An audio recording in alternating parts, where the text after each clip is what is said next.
Hi, good evening everyone. I will start with a new chapter today, hyperbola. मतलब that is the last chapter of your coordinate geometry और मतलब ध्यान रखना conics थोड़ा सा scoring part है तो make sure you keep on completing the workbooks at least level 1 और लेवल 2 के कुछ 2-3 शीट्स तक तो कर लो. That will give you enough confidence कि हम मेंस लेवल के क्वेश्चंस आराम से क्रैक कर पाएंगे कम से कम. ठीक है, तो चलो हाइपरबोला शुरू करते हैं. The chapter is very similar to the ellipse. ज्यादातर फॉर्मूलाज आप देखेंगे कि इलिप्स से मिलते जुलते ही होंगे, टर्म्स भी ज्यादातर इलिप्स से मिलते जुलते हैं, तो there is nothing great about this chapter. ठीक है, तो it is easier than ellipse actually. तो शुरू करते हैं डेफिनेशन से. It is the locus of a point P which moves in such a way that its distance from a fixed point focus is equal to e times its distance from a fixed line called directrix. तो definition मतलब क्या है इसकी कि sp is equal to the distance sp is equal to e times the distance pm. And of course मैंने आपको पहले भी बताया था कि हाइपरबोला के केस में ये जो एसेंट्रिसिटी होती है, ई को एसेंट्रिसिटी बोलते हैं, this will be greater than 1. Ellipse में भी सेम डेफिनेशन है. इलिप्स में भी you have the same definition, लेकिन इलिप्स में एसेंट्रिसिटी की वैल्यू 0 से 1 के बीच में होती है, जबकि हाइपरबोला में सेम डेफिनेशन है लेकिन एसेंट्रिसिटी की वैल्यू 1 से बड़ी होगी. ठीक है. Now once this part is clear to you, this is commonly called the focal directrix property. और जब भी आपको हाइपरबोला की इक्वेशन चाहिए हो तो ज्यादातर हम लोग इसी का इस्तेमाल करेंगे. ठीक है, तो एक बार फिर से देख लो डेफिनेशन क्या है कि locus of a point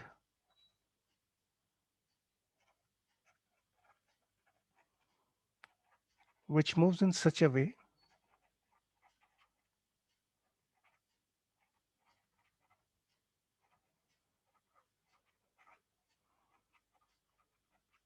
that its distance from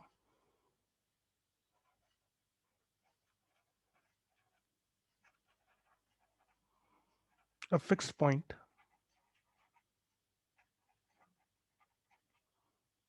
इसको फोकस बोलते हैं, is equal to e times its distance from a fixed line.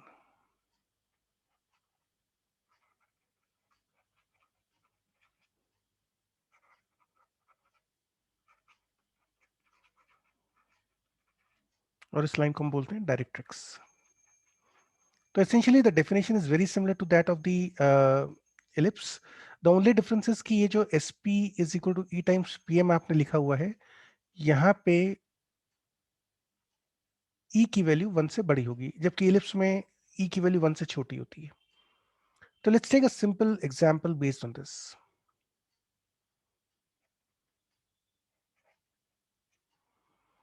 To find the equation of hyperbola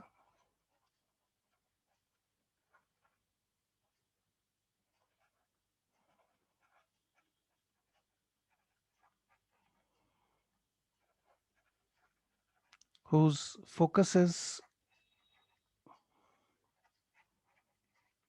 a comma 0 and directrix is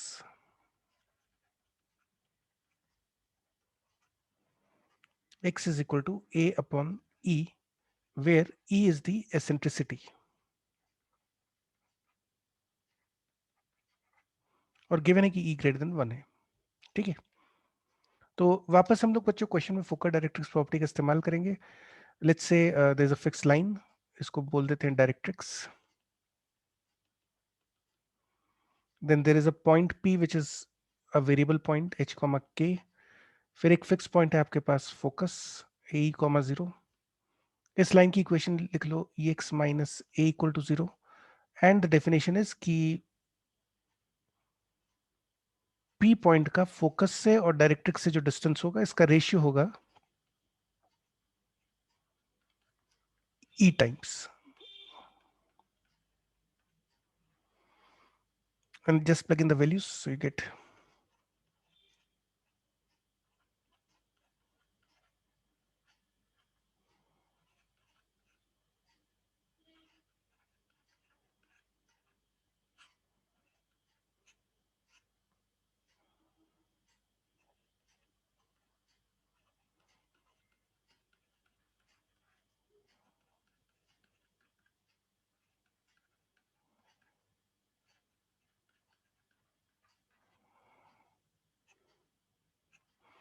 अब थोड़ा सा एक फर्क है कि एलिप्स में हम लोग क्या करते थे कि 1 - e² बनाते थे, बिकॉज एलिप्स के केस में eccentricity was smaller than 1।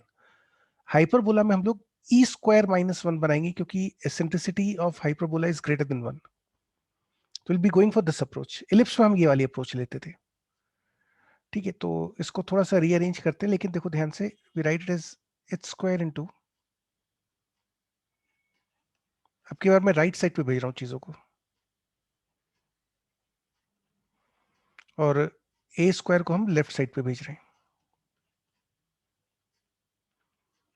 Objective is कि e² - 1 की टर्म बननी चाहिए, and divide both the sides with a² into e² - 1 to obtain.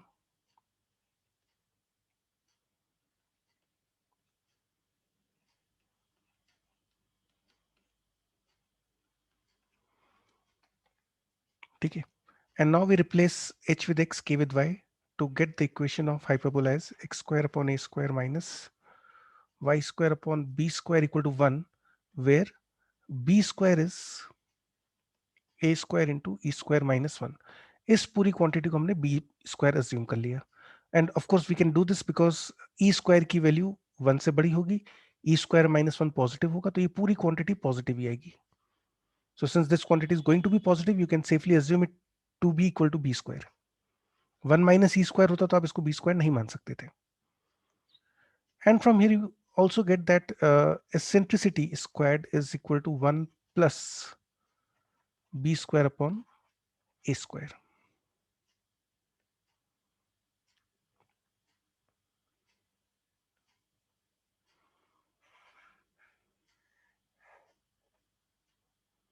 ठीक है, तो ये आपका बच्चों पहला इंपॉर्टेंट फॉर्मूला आ गया, और ये लॉजिकल भी है, क्योंकि एलिप्स के केस में क्या होता था कि एसेंट्रिसिटी की वैल्यू 1 से छोटी होती थी। हम लिखते थे eccentricity is 1 minus b² upon a², 1 में से सब्ट्रैक्ट करते थे। यहाँ 1 में ऐड करना है क्योंकि एसेंट्रिसिटी की वैल्यू 1 से बड़ी है। और हाइपरबोला की इक्वेशन को आप इस तरह से लिखोगे, this is how the equation of hyperbola in the standard form will look like. बिल्कुल एलिप्स जैसी है, और इनफैक्ट अगर आप थोड़ा सा सोच के देखेंगे तो if I replace b² with minus b², then we get the relations of ellipse।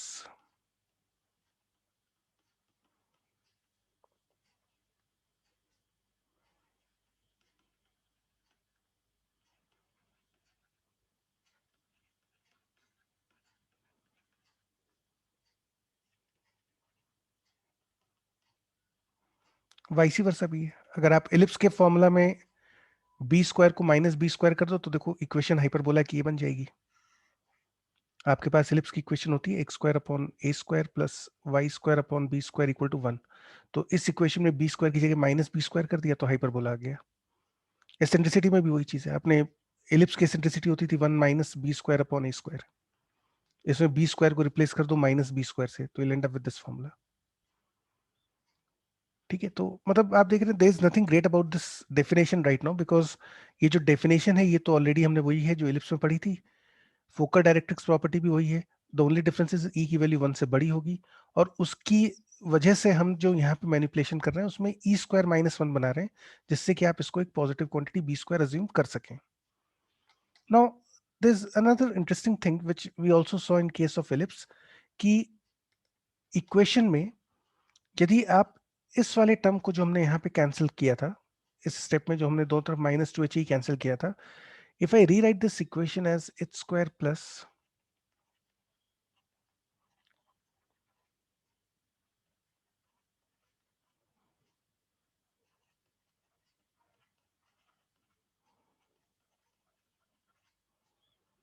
तो आप देखोगे कि इसमें अभी भी 2h कैंसिल होगा, eventually you will get the same equation. तो this is the same hyperbola as above. लेकिन यहां से एक इंपॉर्टेंट ज्योमेट्रिकल सिग्निफिकेंस आता है हमारे पास। हम इस इक्वेशन को बच्चों लिख सकते हैं h प्लस ए ई का whole square plus k² is equal to e² into EH plus a का whole square upon e square, and therefore you can from here claim that the hyperbola has another focus minus a comma 0, and there is another directrix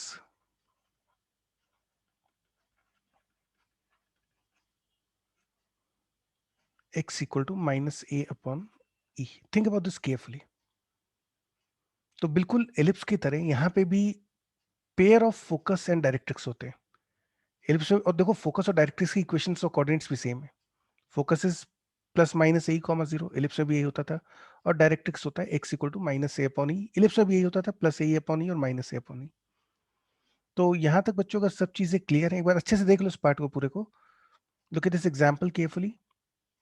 अगर ये example समझ में आ गया है और आपको ये बी स्क्वायर को माइनस बी स्क्वायर करने से हाइपरबोला के फॉर्मूलाज आ जाएंगे इलिप्स में से। मतलब इलिप्स क्या है, बहुत काम की चीज है। अगर आप इसमें बी स्क्वायर को ए स्क्वायर से रिप्लेस कर दो, मतलब if you put B equal to A, तो आपको सर्कल के फॉर्मूलाज मिल जाते हैं। और अगर आप इस इक्वेशन में बी स्क्वायर को माइनस बी स्क्वायर रिप्लेस कर दो, तो आपको हाइपरबोला के फॉर्मूलाज मिलने लगेंगे।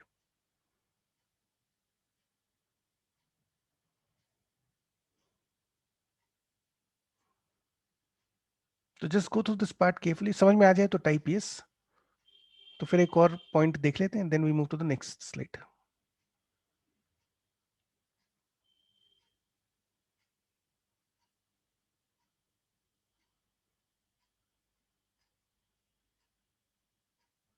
सर हाँ, सर अगर सर्कल का कोई भी रिलेशन अगर चाहिए तो सर उसमें मतलब एलिप्स के में सिर्फ बी को ए रिप्लेस कर सकते हैं। मतलब हाँ, ज्यादातर फॉर्मूला जो सर्कल वाले से टेंजेंट की इक्वेशन हो गई डायरेक्ट, है ना, या ऑक्सिलरी सर्कल या डायरेक्ट सर्कल, कुछ भी चाहिए तो बी इक्वल टू ए करोगे तो एलिप्स के क्योंकि वो एलिप्स की इक्वेशन में रख के देखो ना, बी इक्वल टू ए रखने पे स्टैंडर्ड सर्कल आ जाएगा, x square plus y square equal to a square. तो इसीलिए बी इक्वल टू ए रखने पे एलिप्स के जो फॉर्मुलाज है ज्यादातर वो सर्कल वाले फॉर्मुलाज रिपीट होने लगते हैं। और बी स्क्वायर को माइनस बी स्क्वायर करेंगे तो हमको हाइपरबोला के फॉर्मुलाज मिल जाएंगे। Yes sir. अच्छा, एक और इंपॉर्टेंट चीज बच्चों ध्यान रखना है कि the general equation of second degree, although ये पहले बता दिया था, फिर भी एक बार रिवीजन के लिए देख लेते हैं।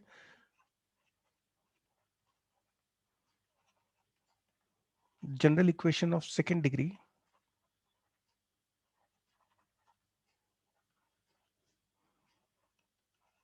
will represent hyperbola if, अच्छा, general equation of second degree मतलब क्या हुआ, this was a x square plus, ये इक्वेशन आपको याद होनी चाहिए।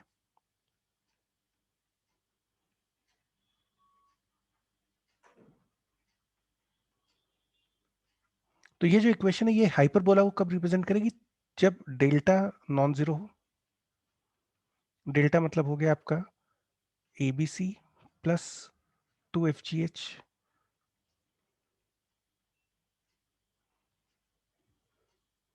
है ना, this should be non zero.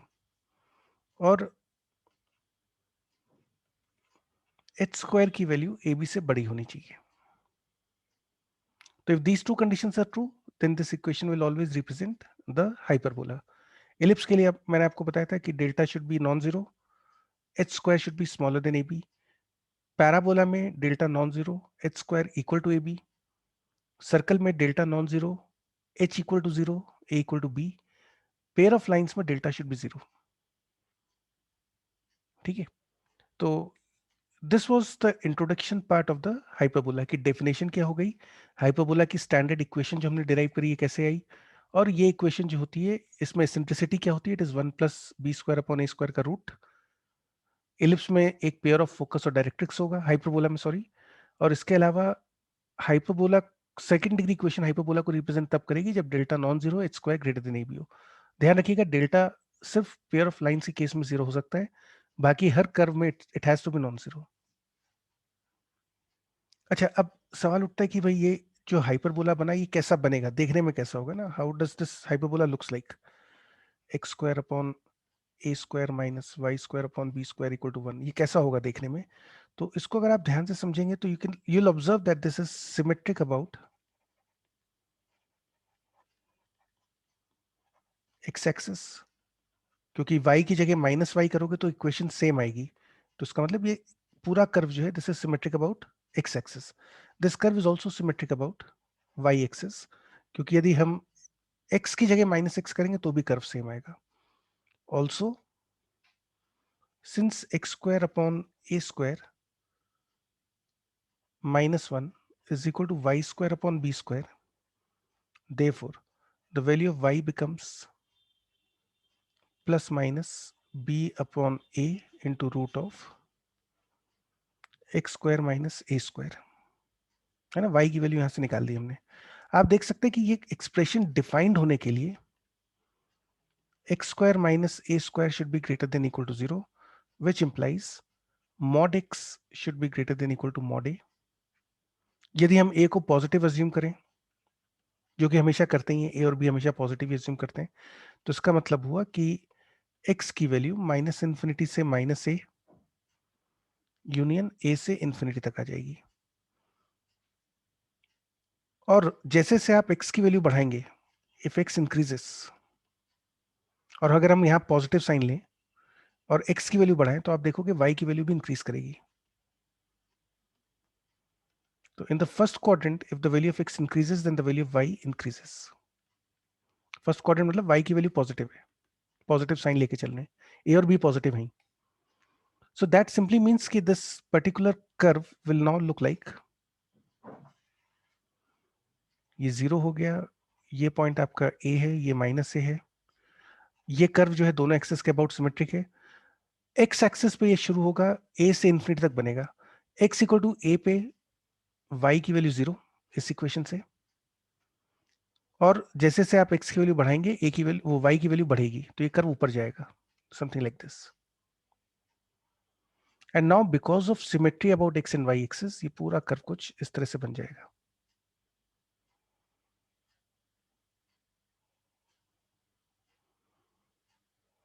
कुछ इस तरह से ना. तो this is how a typical hyperbola looks like.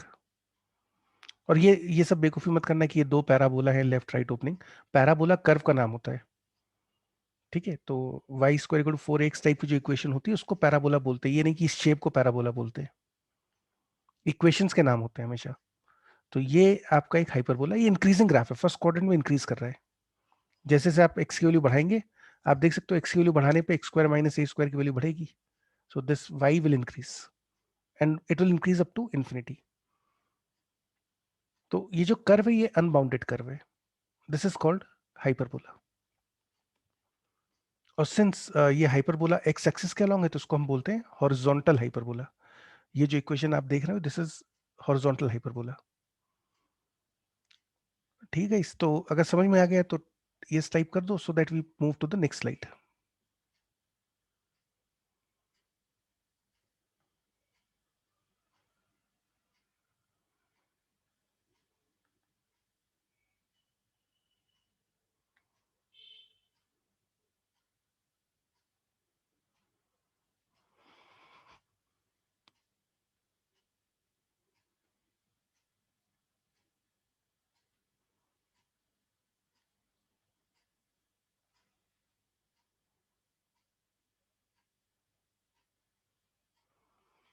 तो चलो अब नेक्स्ट पार्ट पे चलते हैं, terms related to the standard hyperbola. सबसे पहले हम देखने वाले हैं इसमें स्टैंडर्ड हॉरिजॉन्टल हाइपरबोला.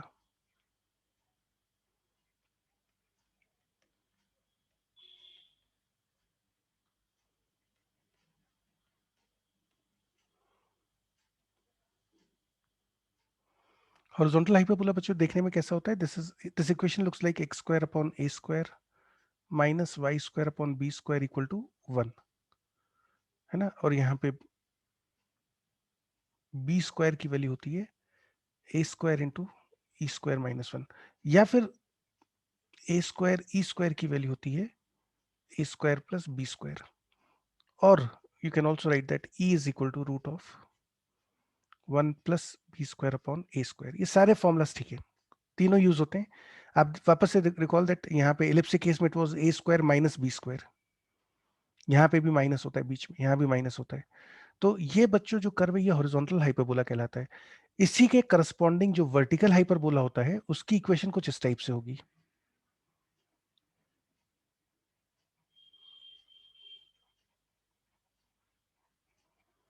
ये हम लोग देखेंगे अभी आगे एग्जांपल्स वगैरह में भी. लेकिन हाँ, वर्टिकल हाइपरबोला जो होता है उसकी इक्वेशन होगी x square upon minus times x square upon A square plus y square upon B square equal to 1. इस तरह से आपको दिखेगा ये स्टैंडर्ड वर्टिकल हाइपरबोला.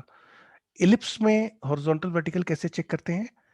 बड़ा डिनोमिनेटर किसके पास है? राइट साइड वन बनाने के बाद हम इलिप्स में देखते थे कि बड़ा डिनोमिनेटर किसके पास है। जैसे अगर आपके पास इलिप्स की इक्वेशन ये लिखी हुई है,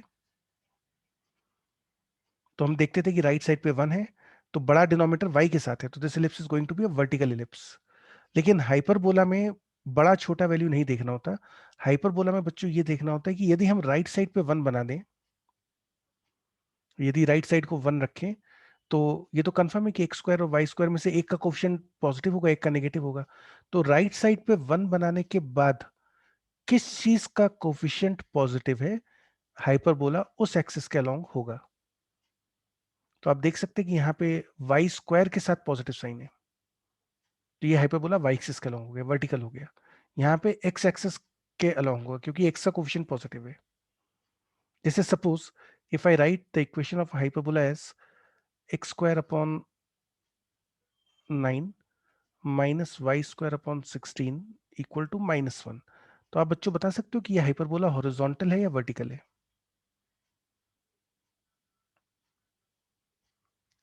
एच या वी टाइप कर दो बस।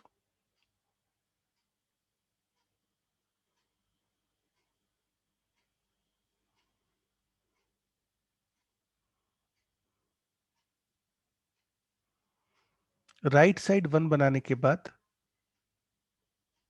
कौन सा कोफिशिएंट पॉजिटिव है ये देखना है आपको। तो यहाँ पे राइट साइड 1 नहीं है अभी, पहले इसको 1 बनाओगे फिर चेक करोगे,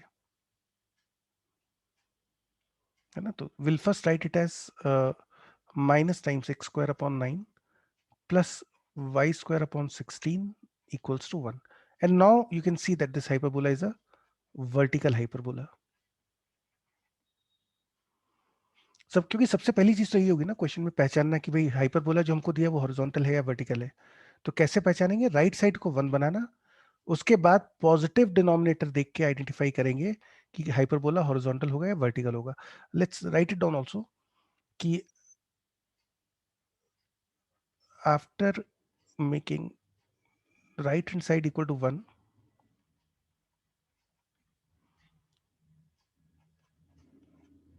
the positive sign with x square implies horizontal hyperbola, and the positive sign with y square will imply vertical hyperbola। ठीक है, तो ये बच्चों बेसिक चीज है हॉरिजॉन्टल वर्टिकल हाइपरबोला पहचानने की। बड़ा छोटा नहीं देखना है, ठीक है। आपको बस ये देखना है कि अगर हम जैसे सपोज अगर मैं ये क्वेश्चन लिखूं,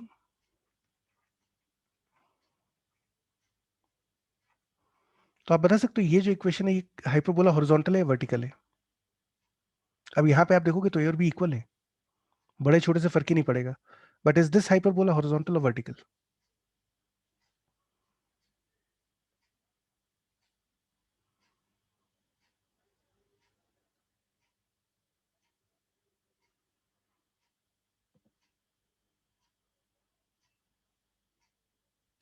very good, this is again horizontal hyperbola.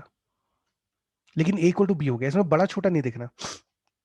Ellipse में आप बड़ी छोटी वैल्यूज देखते हो, डिनोमिनेटर किसका बड़ा है किसका छोटा है, लेकिन हाइपरबोला में आप देखते हो कि राइट साइड को 1 बनाने के बाद after making right hand side equal to 1, positive sign किसके साथ है।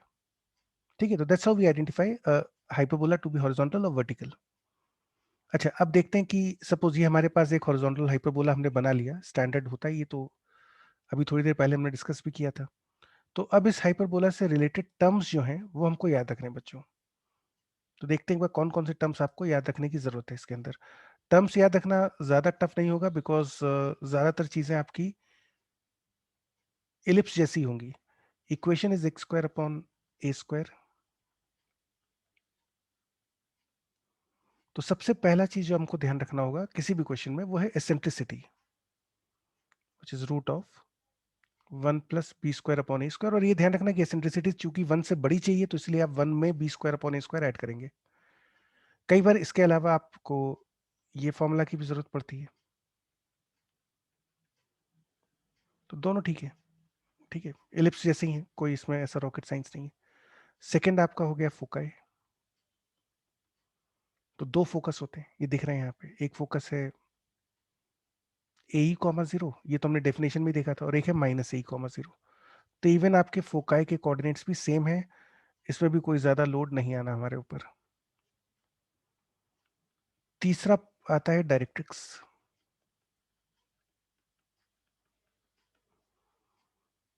इलिप्स की तरह यहाँ भी दो डायरेक्ट्रिक्स होंगे, प्लस माइनस ए अपॉन ई।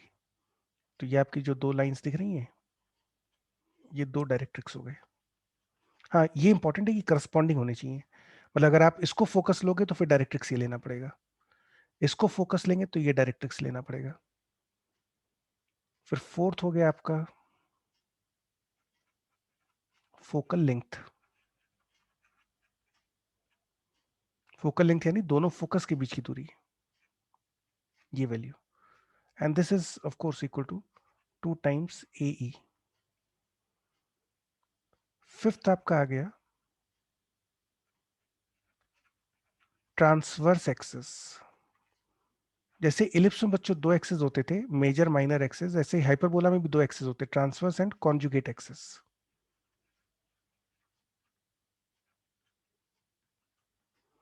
एक ट्रांसवर्स एक्सिस हो गया, एक कॉन्जुगेट एक्सिस हो गया। अब ट्रांसवर्स एक्सिस कौन सा एक्सिस होता है? क्योंकि इलिप्स में तो क्या होता था कि जो बड़ी वैल्यू होती थी ए और बी में से जो बड़ा होता था, जैसे अगर इलिप्स आपका हॉरिजॉन्टल है तो आप बोलते थे कि यार ये जो लेंथ है ये मेजर है, ये बड़ी लेंथ है, तो इसको मेजर एक्सिस बोलते थे, इसको बोलते थे माइनर एक्सिस। लेकिन हाइपरबोला में तो ए भी बड़ा हो सकता है, बी भी बड़ा हो सकता है। हाइपरबोला में तो ये कनेक्शन नहीं है ना कि ए बड़ा होगा या बी बड़ा होगा, कोई भी बड़ा हो सकता है। यहाँ तो हम पॉजिटिव नेगेटिव देखते थे। तो हाइपरबोला में इसलिए हम मेजर माइनर वर्ड यूज नहीं करते, instead we use the term transverse axis and conjugate axis. So transverse axis is your a dash, ये जहां पे हाइपरबोला एक्स एक्सिस को काटा है ना, ये वाले पॉइंट से। In fact you can observe that this is a comma zero minus A comma zero. इस इक्वेशन में, ए वाली इक्वेशन में आप y को जीरो डाल दीजिए, x की वैल्यू आ जाएगी प्लस माइनस ए। तो ये जो दोनों पॉइंट थे, ये ए कॉमा जीरो माइनस ए कॉमा जीरो हो गए। तो यही ट्रांसवर्स एक्सिस होता है, 2a। मतलब इलिप्स में जो काम मेजर एक्सिस करता था, यहाँ पे ये काम ट्रांसवर्स एक्सिस करेगा। कॉन्जुगेट एक्सिस प्रैक्टिकली आपको दिखेगा नहीं, इस फिगर में दिखेगा नहीं, लेकिन हाँ ये ऑब्टेन होता है बाय पुटिंग, मतलब इसको सिर्फ सिमेट्रिकली लिख देता हूं मैं, ये कर्व में आपको नहीं दिखता, लेकिन दिस इज 2b। और यहाँ पे अगर हम इसको देखें तो probably you can put this point as b and maybe this point as b dash। तो ये बच्चों जो एक्सिस है ये वाली, ये आपकी हो गई कॉन्जुगेट एक्सिस। लेकिन ये मतलब फिगर देख के आप नहीं आइडेंटिफाई कर सकते। मेजर एक्सिस तो दिख जाएगा कि यार ये लाइन जो है ये मेजर एक्सिस है, कॉन्जुगेट एक्सिस दिखेगी नहीं। एलिप्स में माइनर एक्सिस दिखता है, मेजर एक्सिस भी दिखता है, लेकिन हाइपरबोला में कॉन्जुगेट एक्सिस आपको दिखेगा नहीं। ये एक्चुअली जस्ट सिमेट्री मेंटेन करने के लिए हमने डाल दिया कंसेप्ट कि 2b के बराबर होगा। इसके बाद फिर your seventh point is vertices। Now vertices of the hyperbola are a and a dash। तो उनके कोऑर्डिनेट्स हो गए plus minus a comma zero. फिर टेंजेंट्स एट vertices,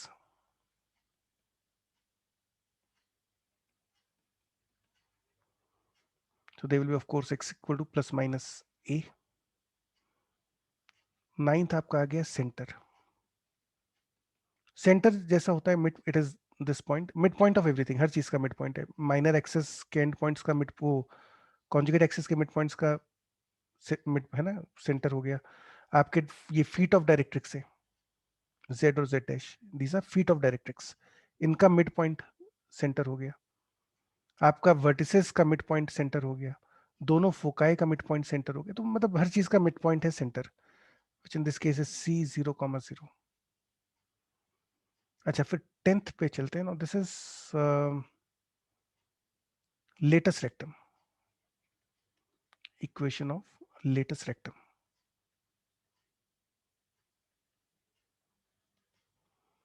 तो लेटस रेक्टम बच्चों ये दिख रहा है एल एल डैश, और सिंस ये एक तरह का डबल ऑर्डिनेट है तो इसकी इक्वेशन हो जाएगी x equal to A E. दूसरा ये हो गया x equal to minus A E. तो equation of latus rectum is x equal to plus minus A E. और जब आप लेटेस्ट रेक्टम की इक्वेशन को, if you solve this equation x equal to A E, with the equation of hyperbola, ठीक है ना। तो यदि हम x equal to A E और हाइपरबोला को सॉल्व करेंगे तो हमको मिल जाएंगे end points of latus rectum.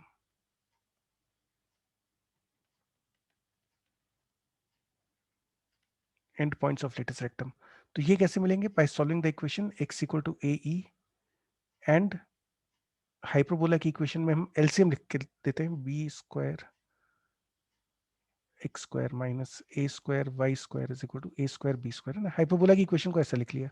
इन दोनों को सॉल्व कर लो, एक्स की जगह ए ई डाल दो इसके अंदर। तो जब एक्स की जगह ए ई डाल दोगे तो कितना आ जाएगा आपके पास? ये इनफैक्ट डायरेक्ट ही कर देते हैं, छोड़ो।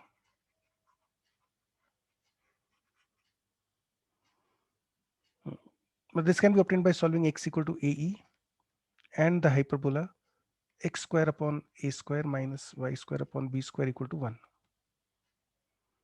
तो इसमें डाल दो x की जगह a कितना आ जाता है, e square minus 1 is equal to y square upon B square. अच्छा, e स्क्वायर माइनस 1 को आप क्या लिख सकते हो? यहां से देखो, e स्क्वायर माइनस 1 को आप लिख सकते हो b square upon A square,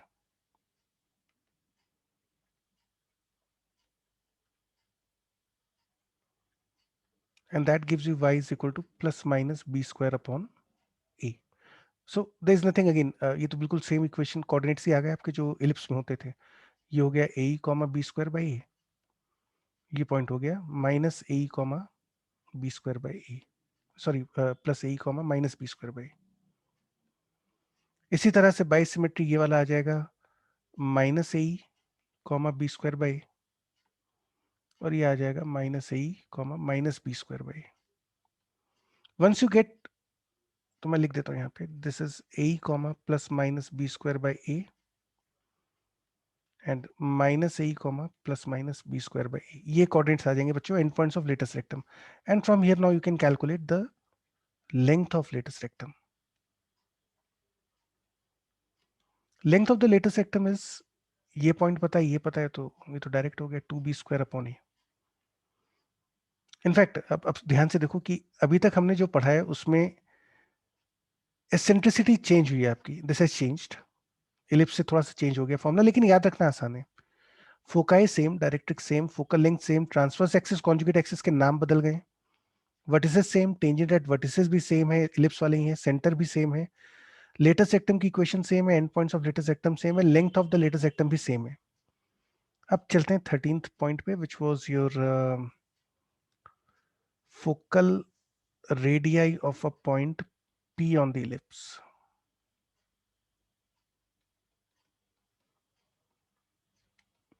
Sorry, point P on hyperbola.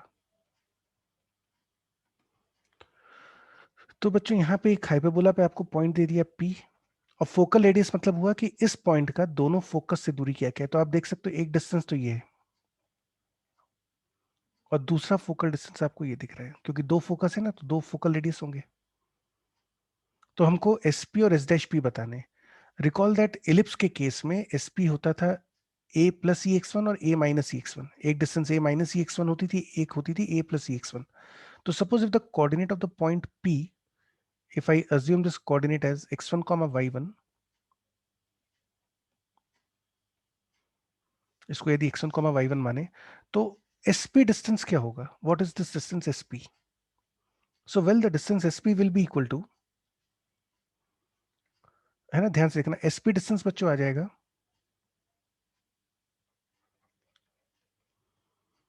e times pm।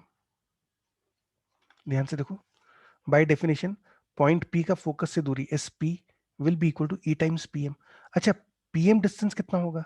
तो pm डिस्टेंस तो भाई यहां से यहां तक की दूरी आपके पास है x1 के इक्वल, ये दूरी x1 है, और ये दूरी है आपकी a अपॉन ई। तो pm डिस्टेंस कितना हो गया? x1 minus a upon E,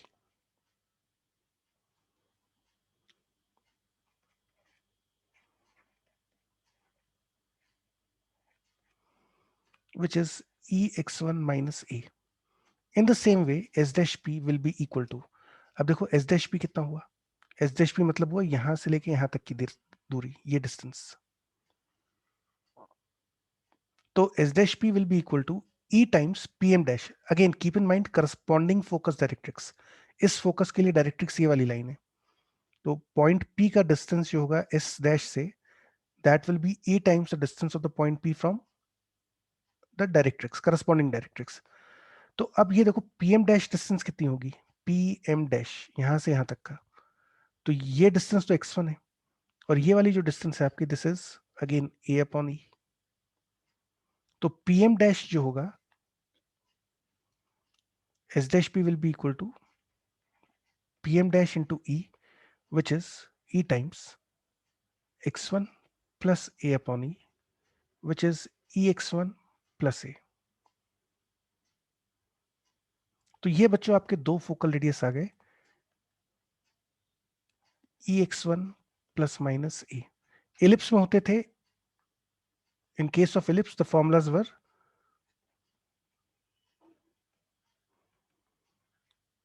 A plus minus EX1. Parabola के केस में ये होता था A plus x1 focal radius. Hyperbola के केस में it is EX1 plus minus A, and that gives you a very important concept that the difference of the focal radii,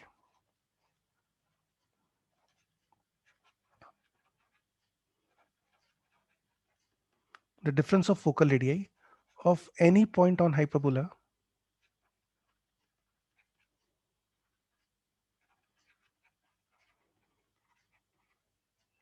is constant, and this constant is equal to the length of transverse axis, that is 2a.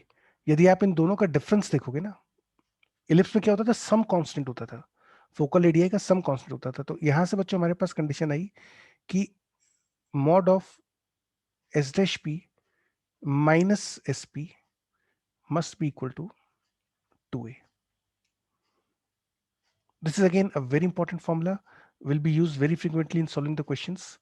ठीक है, तो यहां तक एक बार जल्दी से बच्चों सब लोग चेक कर लो, किसी पॉइंट में कोई डाउट है तो पूछ लो।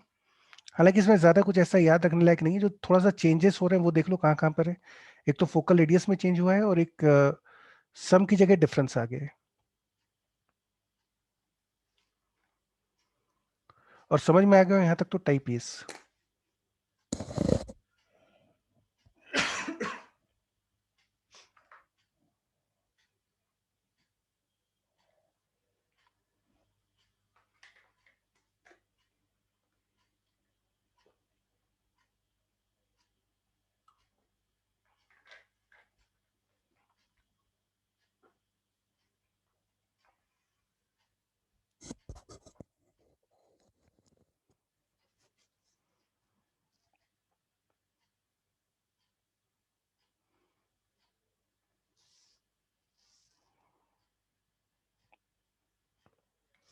और ये याद रखना कि जब भी आप इन तीनों चैप्टर्स को जब पढ़ो ना, पैराबोला, इलिप्स, हाइपरबोला, जब भी रिवाइज करो तो साथ में लगे हाथ, जैसे पैराबोला रिवाइज कर रहे हैं तो उसी समय corresponding formulas for ellipse and hyperbola भी रिकॉल करते रहो, सर्कल्स के भी याद करते रहो।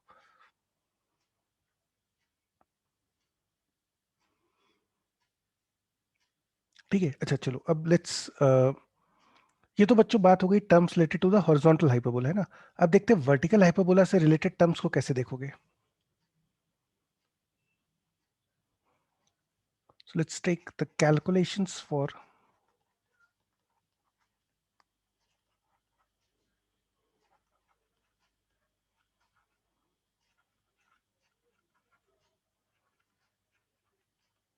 Vertical hyperbola. ठीक है, मैं आपको सिर्फ एक एग्जांपल के थ्रू समझा रहा हूँ। जैसे सपोज अगर हाइपरबोला आ गया x square upon 9 minus Y square upon 7 equal to 1, या -1, सपोज ये हाइपरबोला आ गया। अच्छा, पैरामीट्रिक कोऑर्डिनेट लिखवा दूं अभी, चलो लिख लो ऑक्सिलरी सर्कल के साथ, फिर लॉजिक देख लेंगे। ये भी लिख लो बच्चों, let's write down this parametric coordinate as well.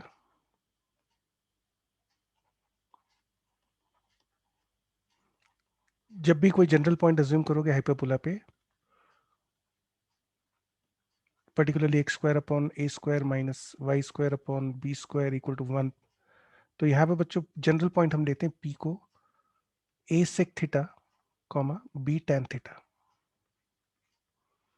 a sec theta comma b tan theta, अब रख के देख लो सेटिस्फाई कर रहा है, ठीक है। तो this is how we assume a general point on the hyperbola. Ellipse में होता है a cos theta b sin theta, parabola में 80 स्क्वायर कॉमा 280, सर्कल में a cos theta a sin theta. तो चलो अब देखते हैं एक बार जल्दी से कि वही वर्टिकल हाइपरबोला यदि आ जाए आपके पास तो उसमें कैलकुलेशंस कैसे करोगे। तो सबसे पहला काम आपको करना है, स्टेप 1, आइडेंटिफाई की वर्टिकल है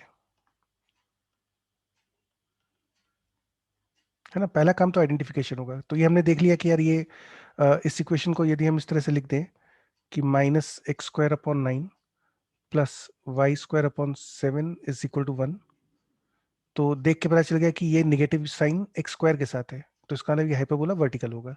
तो ये तो बच्चों पहला स्टेप हो गया आइडेंटिफिकेशन का। स्टेप 2, अब ठीक एलिप्स की तरह positive denominator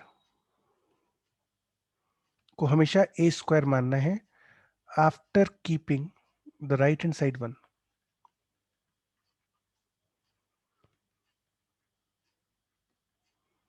right hand side को पहले 1 बनाओ, तभी आइडेंटिफाई कर पाओगे।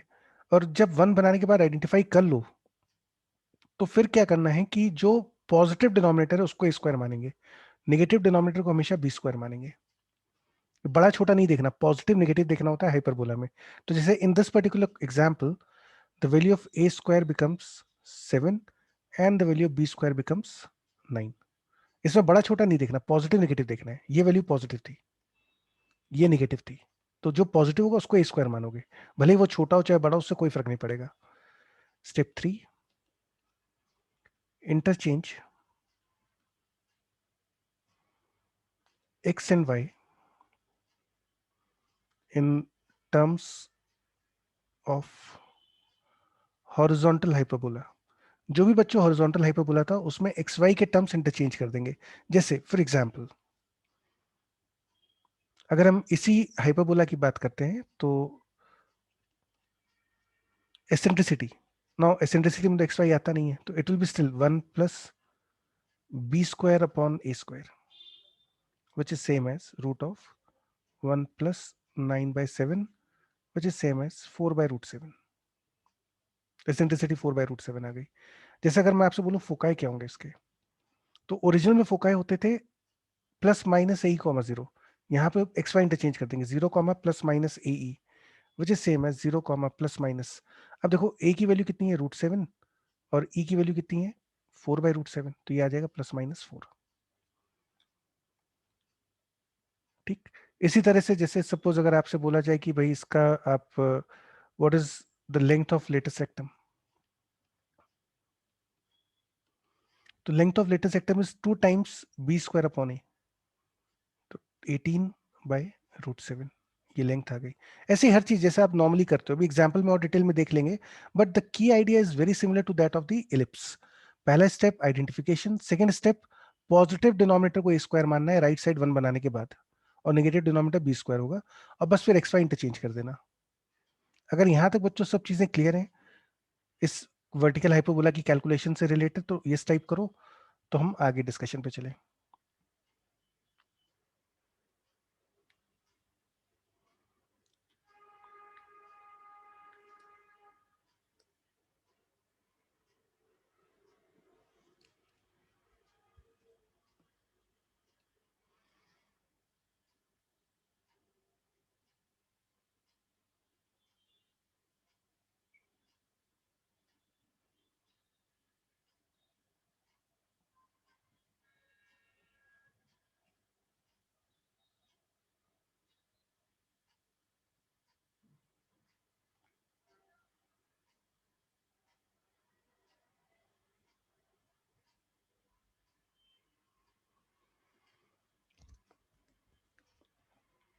तो चलो let's move to the next slide.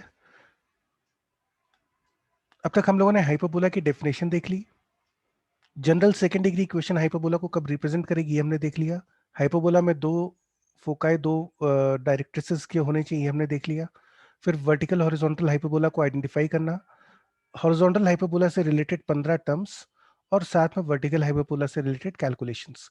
और ये ध्यान रखना, difference of the focal radius of any point on hyperbola is constant, and this constant is equal to the length of the transverse axis.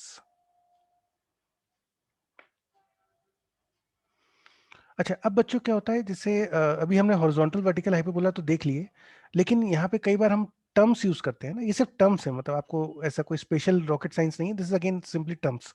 तो what are conjugate hyperbolas? तो मैं यहाँ पे आपको डेफिनेशन लिख के दे रहा हूँ, दैट द हाइपरबोलास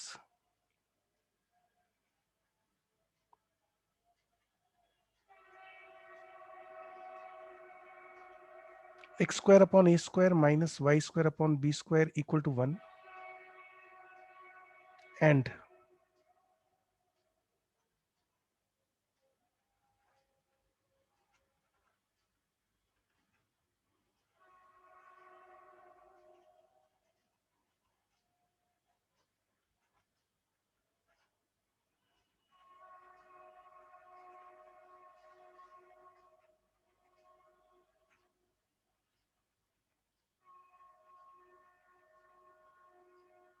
तो ये बच्चों डेफिनेशन है कॉन्जुगेट हाइपरबोलास की। ध्यान से देखो, बस आपको क्या करना है कि 1 की जगह -1 कर देना है, बाकी सब सेम है। इस तरह के जो दो हाइपरबोलास होते हैं, इनको बोलते हैं कि ये दोनों हाइपरबोला एक दूसरे के कॉन्जुगेट हाइपरबोलास हैं। और यदि आप इनको प्लॉट करके देखोगे तो ये कुछ इस तरह से दिखते हैं। ये दोनों हाइपरबोला इंटरसेक्ट नहीं करेंगे। If you try to solve these two equations, यदि हम इन दोनों इक्वेशंस को सॉल्व करना चाहें, तो सॉल्व करने से आपको कोई सोल्यूशन नहीं मिलेगा।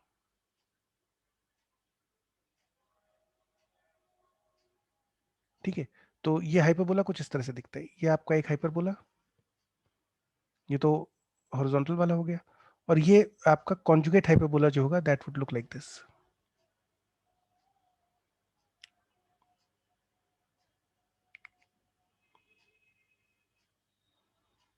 They won't be touching or intersecting each other. So these hyperbolas are called conjugate hyperbolas of each other.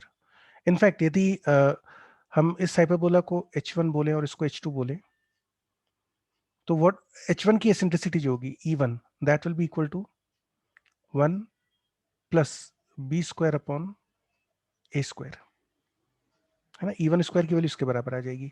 और जब जब अगर आप इसके H2 के लिए कैलकुलेशन करोगे, तो ध्यान रखना H2 जो है ये वर्टिकल है, और वर्टिकल हाइपरबोला में सब तरीका क्या होता है, सबसे पहले आप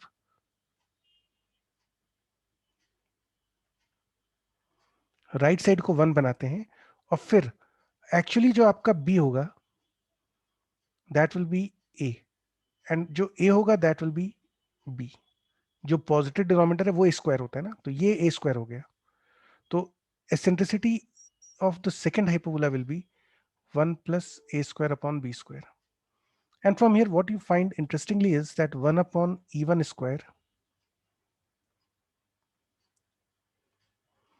plus 1 upon e2 square की वैल्यू 1 आ जाएगी। सोच के देखो, थिंक अबाउट दिस केयरफुली।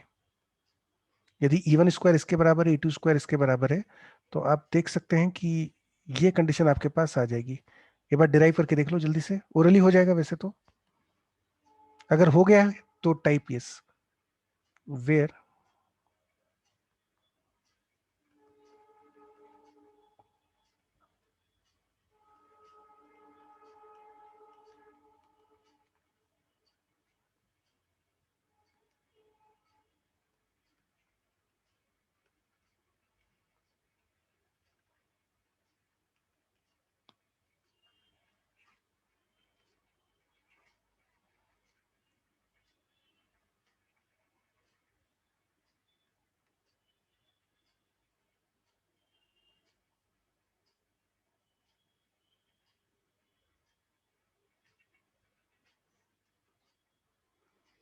तो ये तो बच्चों बात हो गई कॉन्जुगेट हाइपरबोला की, ठीक है। ध्यान रखना, यदि हाइपरबोलास कॉन्जुगेट हैं एक दूसरे के, कैसे पहचानोगे? सिर्फ 1 की जगह -1 करना है आपको। 1 की जगह -1 करना है। कांस्टेंट टर्म अलग होता है, बाकी सब एक्स वाई वाले सारे टर्म सेम होंगे, बस कांस्टेंट टर्म में डिफरेंस होती है। तो मैं लिख भी देता हूं, that is they only differ in the constant term. और डिफर भी कैसे वाला? मतलब ऐसा नहीं कि कोई भी डिफर कर जाएगा, डिफर मतलब हुआ कि दे ओनली डिफर।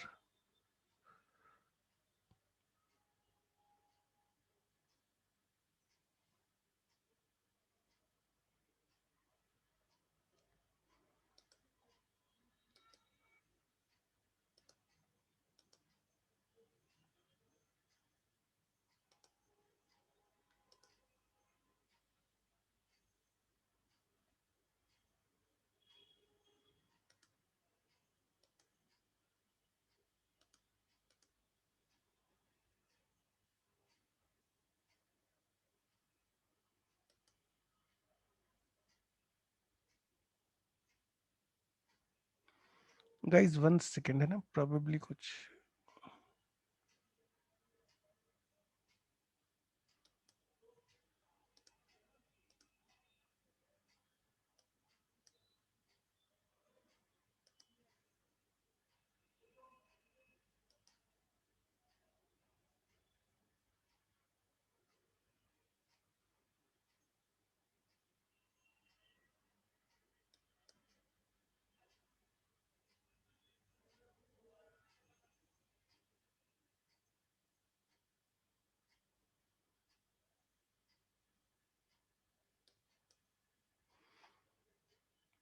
भैया सबको साउंड आ रही है, एक बार बताओ कि type, can anyone of you speak on the mic?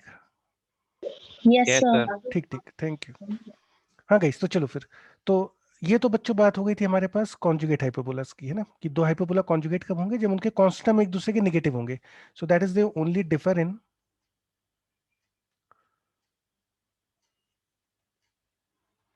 The constant term. हालांकि कांस्टेंट टर्म में भी मतलब इस स्टैंडर्ड केस में तो ये एक दूसरे के ऑपोजिट ही हो गए, ये 1 है ये -1 हो गया। जरूरी नहीं कि हर बार बिल्कुल ठीक ऑपोजिट ही हो, इस केस में ये स्टैंडर्ड हाइपरबोला के केस में ऑपोजिट हो गए। लेकिन ऐसा हो सकता है कि एक जगह 2 एक जगह 4 हो, it might be possible. Constant मतलब कांस्टेंट में डिफरेंस होना चाहिए बस, बाकी एक्स वाई वाले सारे term same, x square y square वाले टर्म सेम। तो इस तरह के हाइपरबोलास को हम बोलते हैं कॉन्जुगेट हाइपरबोलास। और इनकी एसेंट्रिसिटीज के रेसिप्रोकल्स के स्क्वायर के रेसिप्रोकल का सम जो होता है दैट इज 1। दैट मीन्स यदि आपको एक हाइपरबोला की एसेंट्रिसिटी पता है तो उससे कॉन्जुगेट की एसेंट्रिसिटी आप कैलकुलेट कर सकते हैं। अच्छा, अब दूसरा देखते हैं रेक्टेंगुलर हाइपरबोलास क्या होते हैं। तो a hyperbola is called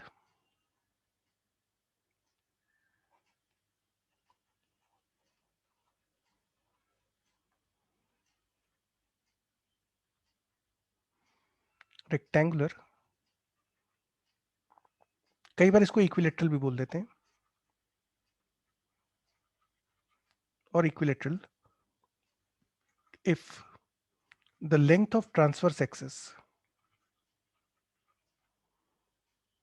is equal to the length of conjugate axis।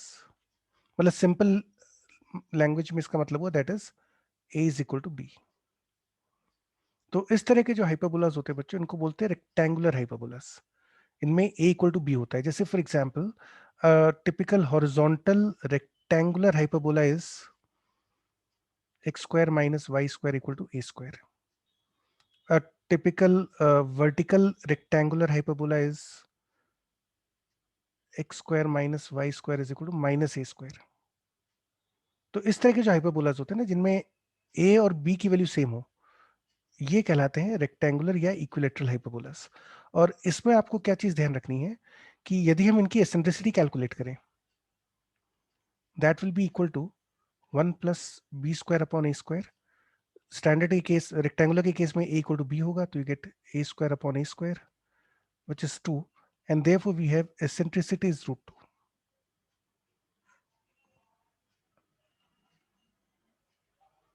ये बच्चों बहुत इंपॉर्टेंट है, हमेशा याद रखो।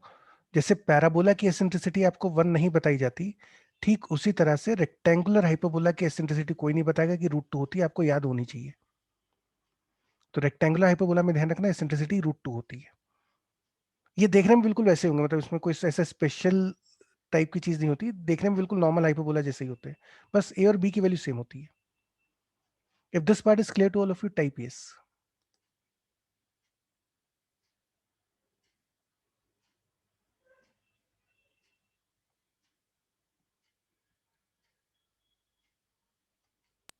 सर हम्म सर वो एक्स वाई इक्वल्स टू 1 उसको भी तो सर रेक्टेंगुलर हाइपरबोला बोलते हैं ना। वो रेक्टेंगुलर होता है, लेकिन यार उसमें एक्सिस रोटेटेड मतलब रोटेटेड हाइपरबोला होता है, वो इंक्लाइंड हाइपरबोला होता है। इक्वे होता तो ये रेक्टेंगुलर ये वाला X square minus Y square A square ही होता है, लेकिन जब इसमें हम एक्सिस को रोटेट कर देते हैं ना, मतलब देखो कहानी इस टाइप की होती है कि आपके पास ये तो स्टैंडर्ड हाइपरबोला है, ये एक मैं रेक्टेंगुलर हाइपरबोला बना रहा हूँ स्टैंडर्ड,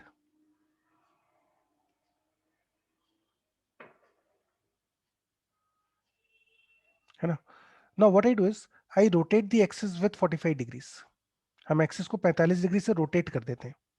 तो जब रोटेट करोगे एक्सिस को, तो ये लाइन इधर आ जाएगी, ये इधर चला जाएगा, ये इधर आ जाएगा और ये इधर आ जाएगा। 45 डिग्री से घुमा दिया।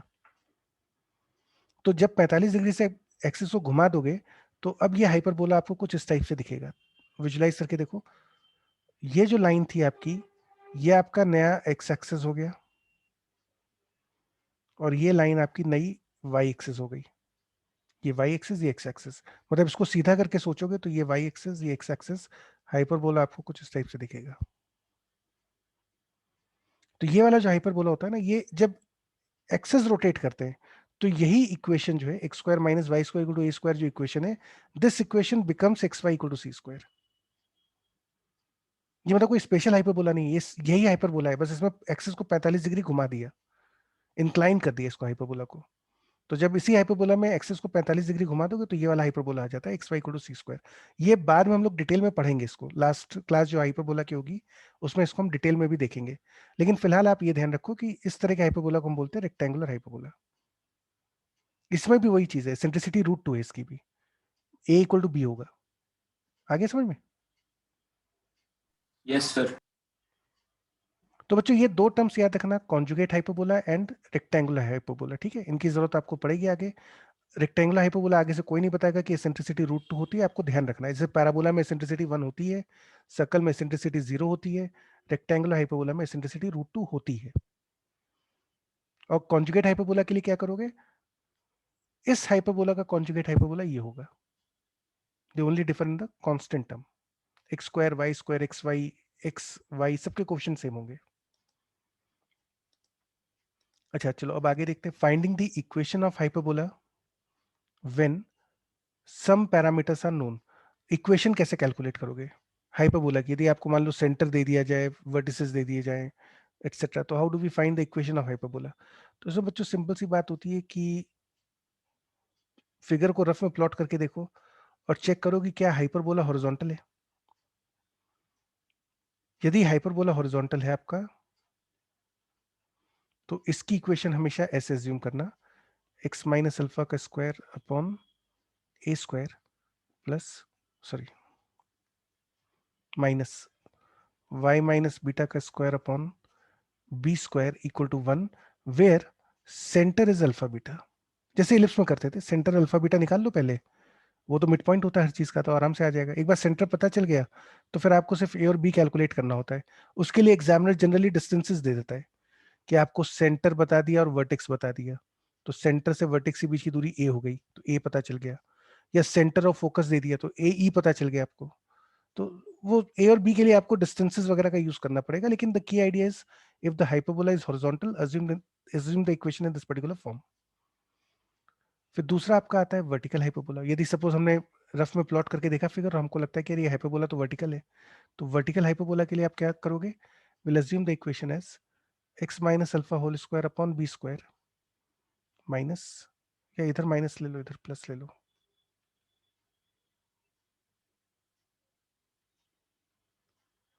Again centre is alpha beta.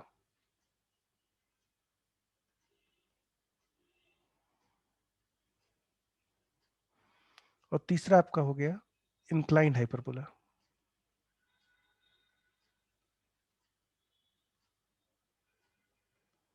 Inclined hyperbola के लिए will always use the focal directrix property.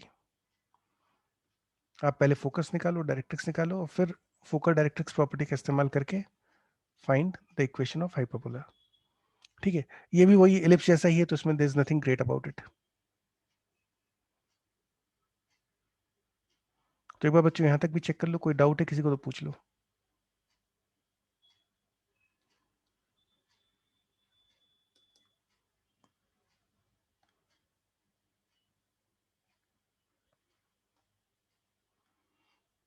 तो now let's take some examples, कुछ क्वेश्चंस करके देख लेते हैं फॉर द नेक्स्ट 25-30 मिनट्स। किस तरह के क्वेश्चंस बनते हैं अभी तक जो पढ़ा है उसके ऊपर, है ना। मैं थोड़ा सा स्पीड तेज रखूंगा, क्वेश्चंस स्ट्रेट फॉरवर्ड है। चैट बॉक्स बच्चों मेरा ऑन नहीं है, तो अगर आपको कोई डाउट पूछना है ना तो मुझसे माइक पे पूछ लेना। अभी कुछ कंप्यूटर में गड़बड़ होगी, शायद चैट बॉक्स नहीं खुल पा रहा है मुझसे अभी। ठीक है, तो जो भी डाउट्स हो आपके उसको मतलब वैसे लाइव पूछ लेना आप माइक के ऊपर। तो I am starting with the first question. आपको दिया है eccentricity of, you have to find the eccentricity of the hyperbola whose latest rectum is half the length of transverse axis। Latest rectum की length transverse axis की half है, तो latest rectum की length होती है 2b² upon a, and this is half the length of transverse axis, that is a। Therefore you have 2b² is equal to a² by 2। या फिर eccentricity तो होता है ई स्क्वायर की वैल्यू होती है 1 plus b² upon A square, which is 1 plus, अच्छा b² upon ए square आप यहां से निकाल सकते हैं।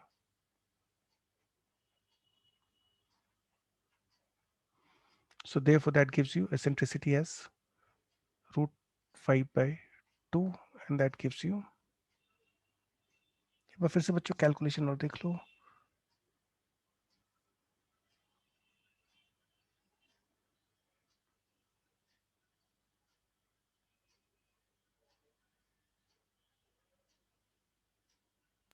सर वो ट्रांसवर्स एक्सिस की लेंथ 2 है, हाँ 2 होगी, तो यहाँ से आपके पास ये ए स्क्वायर ही आएगा सिर्फ।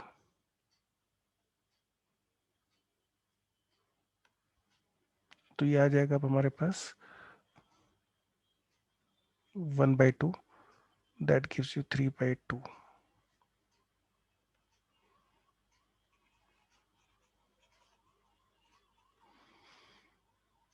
तो ये देखो बच्चों, ऐसा भी हो जाता है ना कई बार, मतलब इतना घटिया क्वेश्चन आ जाए, इमेजिन करो आप क्वेश्चन में कैलकुलेशन मिस्टेक कर रहे हो, इससे बुरा क्या हो सकता है। ठीक, चलो खैर, तो it was a simple straight forward question, इसमें ज्यादा कुछ ऐसा डिस्कशन का है नहीं। I am still giving you 30 seconds, go through it. अगर आप लोग कुछ नहीं बोलोगे तो आई विल प्रिज्यूम कि आपको समझ में आ गया है।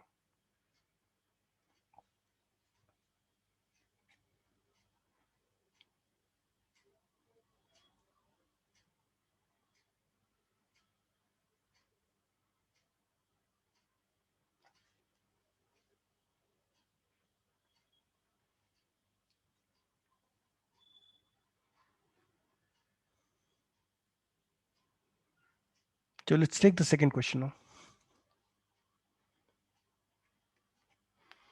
आपको एक ही इक्वेशन दे रखी है और आपको बताना है ये इक्वेशन 4 ऑप्शन से कौन सी कर्व को रिप्रेजेंट करेगी।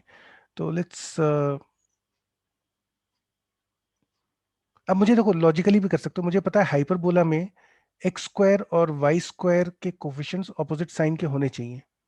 इन हाइपरबोला में इक्वेशन किस टाइप की होती है, x² upon a square minus y² upon b² equal to +-1, यही तो होता है हाइपरबोला में। मतलब x² y² coefficient opposite sign के होने चाहिए। सो दैट मीन्स कि ये जो 12 माइनस लैम्डा और 8 माइनस लैम्डा है, they are of opposite sign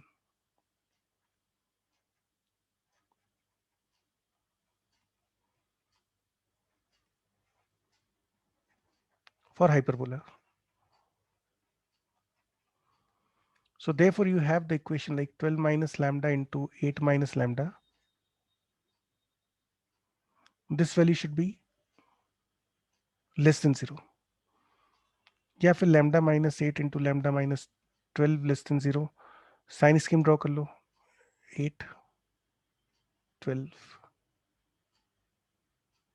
तो lambda belongs to 8 to 12। So that gives you the third option। अगर इलिप्स के लिए चेक करना होता, मतलब हालांकि क्वेश्चन में जरूरत नहीं है, लेकिन अगर फिर भी इलिप्स के लिए चेक करना होता तो फॉर इलिप्स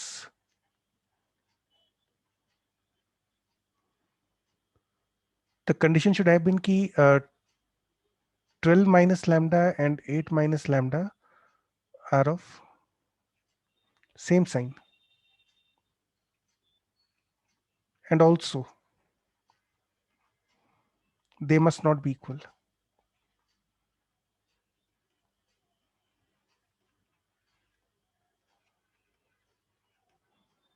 क्योंकि इक्वल हो गए तो फिर सर्कल बन जाएगा। If 12 minus lambda is equal to 8 minus lambda हो गया तो फिर सर्कल हो जाएगा। तो इलिप्स के लिए ये दोनों सेम साइन के होने चाहिए थे। तो प्रोबेबली आप देख सकते हो कि वो ऑप्शन इलिप्स वाला मैच करेगा नहीं, and therefore we have the second option.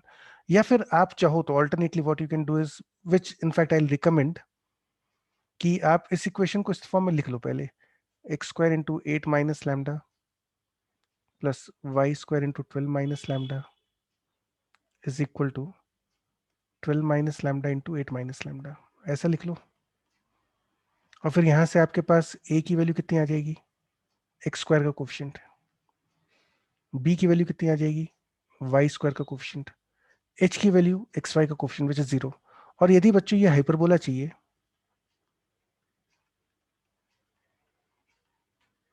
then you should have h square should be greater than ab, and therefore you get 12 minus lambda into 8 minus lambda should be less than 0, which is again same as the same inequality, and you can arrive at the answer. तो एक बात देख लो, this is method 1, method 2 take around 30 seconds. अगर आप कुछ नहीं पूछोगे तो आई अज्यूम कि आपको समझ में आ गया। लेकिन हाँ, चैप्टर आसान है, और आई मतलब मेंस में तो बहुत ही घटिया क्वेश्चन आता है। अगर आपने लेवल 1 लेवल 2 कर लिया ना वर्कबुक का, और क्लास के इलस्ट्रेशंस अच्छे से देख लिए, तो मतलब ये चैप्टर तो कहीं नहीं गया आपका।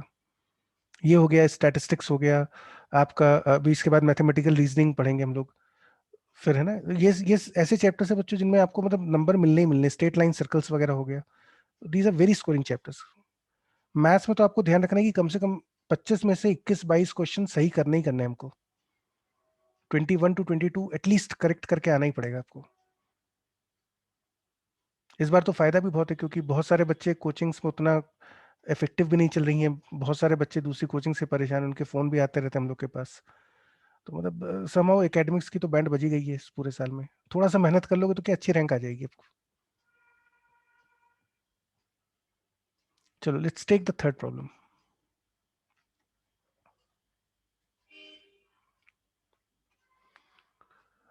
आपको एक इक्वेशन दिया है, rewrite the equation 7y square minus,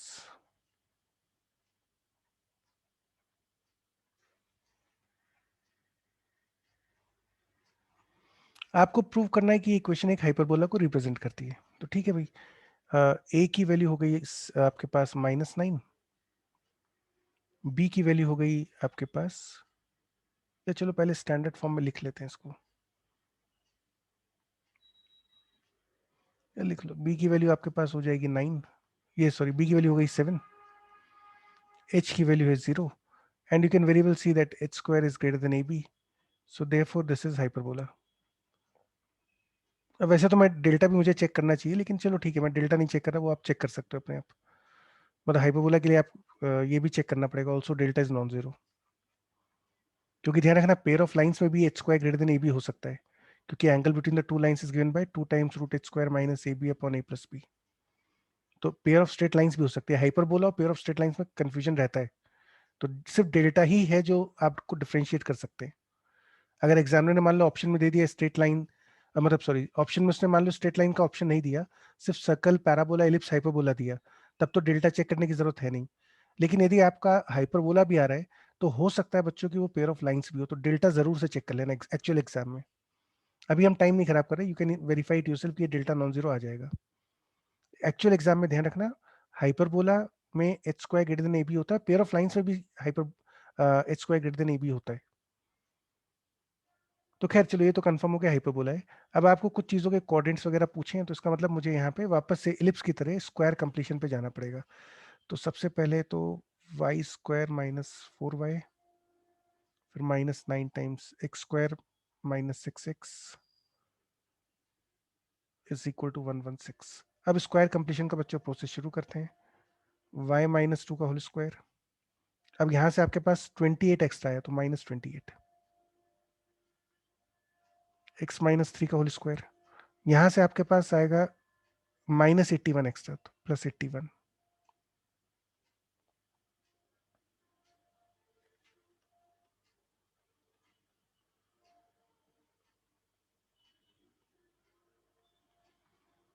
अच्छा, 116 + 28 gives you 144, 144 minus 81 gives you 63. And this is same as minus times.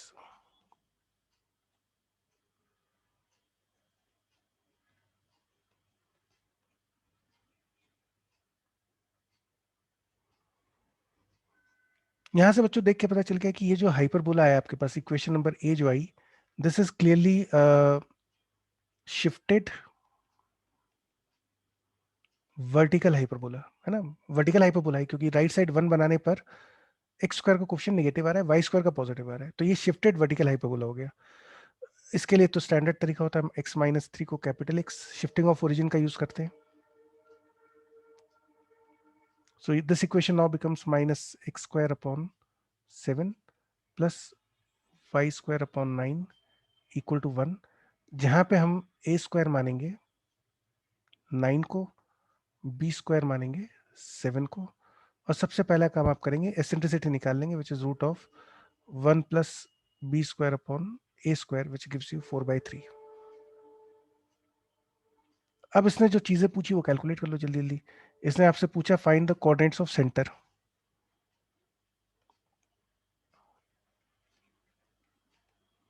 तो सेंटर बच्चों ओरिजिनल में तो होता है 0,0, इसमें कितना हो जाएगा, कैपिटल एक्स इज 0, यानी स्मॉल एक्स की वैल्यू हो गई x माइनस 3 को 0 डाल दो तो स्मॉल एक्स आ जाएगा 3, y माइनस कैपिटल y 0 है तो y माइनस 2 की वैल्यू 0, तो कैपिटल y की वैल्यू 2 आ गई, तो सेंटर इज 3,2। देन आपको बताना है length of transverse and conjugate axis. तो ट्रांसवर्स एक्सिस की लेंथ कितनी होगी, that will B 2a, a मतलब जो पॉजिटिव नंबर था, a की वैल्यू 3 हो गई 6, conjugate axis 2b which is 2 times √7। फिर उसने आपसे पूछा कि एसेंट्रिसिटी बताओ, latus rectum, coordinates of foci, जब बहुत सारी लगभग सारी चीजें पूछ ली। चलो खैर करते हैं, एसेंट्रिसिटी भी देख लो कितनी आ जाएगी, ये तो अभी हमने कैलकुलेट कर ही लिया था 4/3। उसके बाद उसने बोला आपसे लेटेस्ट रेक्टम लेंथ बतानी है।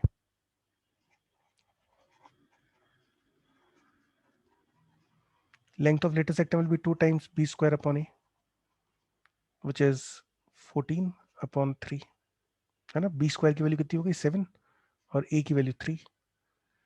फिर आपका अगला आ गया coordinates of foci and vertices.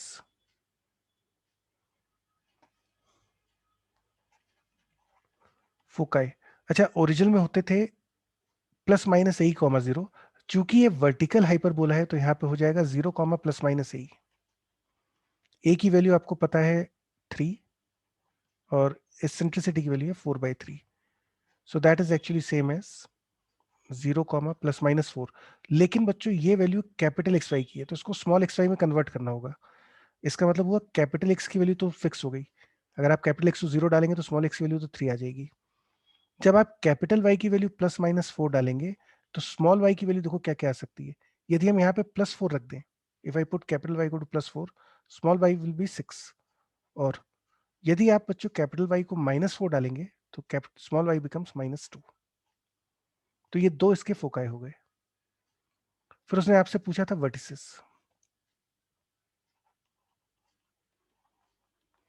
अब वैसे तो ओरिजिनल में होते प्लस माइनस a कॉमा 0, चूंकि ये वर्टिकल है तो 0 कॉमा प्लस माइनस a, लेकिन वापस से ये जो कोऑर्डिनेट्स है ये तो कैपिटल एक्स वाई के लिए आए, इस वाले हाइपरबोला के लिए करें, हमको इसको स्मॉल एक्स वाई में चेंज करना है, तो स्मॉल एक्स तो 3 आ जाएगा।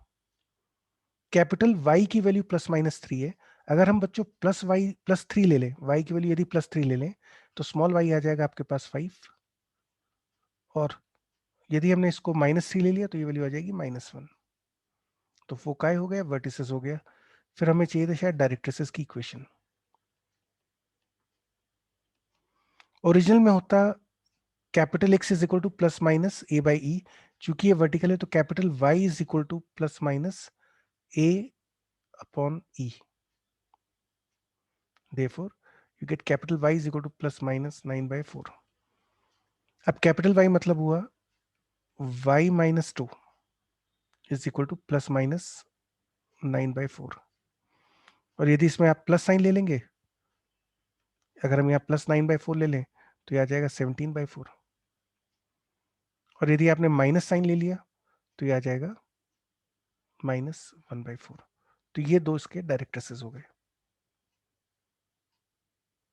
This is what we are suppose to calculate. तो कैसे चेक करोगे हाइपरबोला यानी h² greater than AB and delta non zero? मैंने डेल्टा नहीं करा है, आप लोग कर लेना उसको हमेशा। एक्चुअल एग्जाम में तो करना ही करना है, ध्यान रखना। बाकी तो फिर ये सिंपल स्क्वायर कंप्लीशन है, आइडेंटिफाई करा वर्टिकल हाइपरबोला है, शिफ्टिंग ऑफ ओरिजिन लगाया, और जैसे ऐसा बोला था सब चीज़ हमने कैलकुलेट कर ली। तो if this part is clear to all of you, go through it for 30 seconds. कोई डाउट है तो पूछ लो, नहीं तो फिर आई प्रिज्यूम कि आपको समझ में आ गया होगा।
Let's take the fourth question. आपको प्रूव करना ही है ना, यू टू प्रूव दिस कि foci of a hyperbola and its conjugate hyperbola are concyclic and they form the vertices of a square। तो बच्चों ठीक है, हम हाइपरबोला मान लेते हैं x² / a² -y² / b² = 1। ये हमने हाइपरबोला ले लिया, let's call this as s। इसके बच्चों फोकाई आ जाएंगे ±a(e1, 0)। हमने इसकी एसेंट्रिसिटी e1 मान ली है, ठीक है। ये जो हाइपरबोला था इसकी एसेंट्रिसिटी हमने e1 मान रखी है। फिर इसका कॉन्जुगेट हाइपरबोला है s'। अच्छा, तो s' की तो इक्वेशन ये हो जाएगी,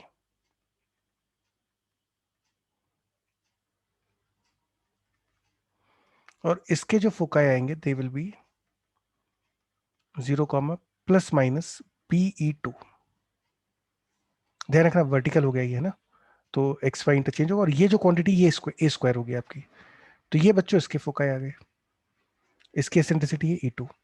तो आप देख सकते हो AE1, 0 -AE1, 0। ये जो मैंने ऑरेंज से बना रखा है ये हाइपरबोला के फोकाई हैं, और ये जो मैं ब्लू से बना रहा हूँ ये दोनों आपके रेक्टेंगुलर हाइपरबोला के फोकाई हैं। And now you to prove that कि ये वर्टिसेस ऑफ स्क्वायर होंगे। I want you to think about it yourself. देखो आप ये तो देख सकते हो कि diagonals are intersecting, but in fact diagonals are perpendicular.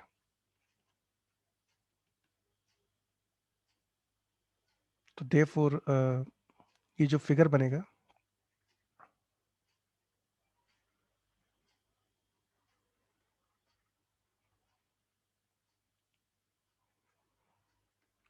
this will be a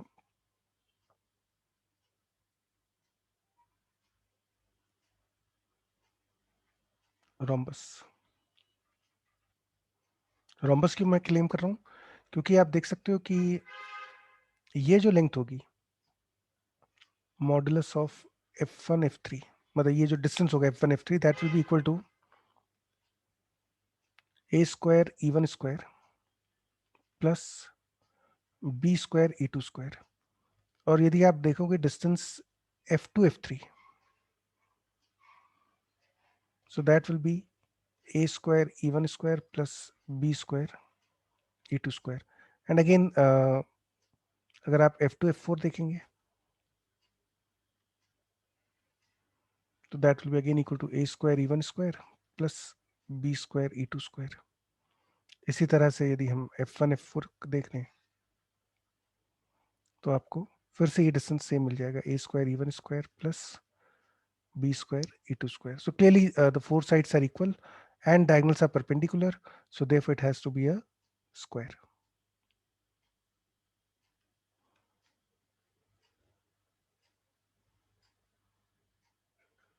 ठीक है तक? तो again a very straight forward question, इसमें ज्यादा कुछ था नहीं. अब क्वेश्चन और मॉडिफाई करा जा सकता था कि मैं आपको स्क्वायर का एरिया दे दूं, मतलब I give you the value of this part, किसी इसमें से किसी एक की वैल्यू दे दी, आपको ये वैल्यू दे दी, ए दे दिया, बी दे दिया और इसकी वैल्यू दे दी, और मैंने आपसे पूछा कि इनकी एसेंट्रिसिटीज बताओ.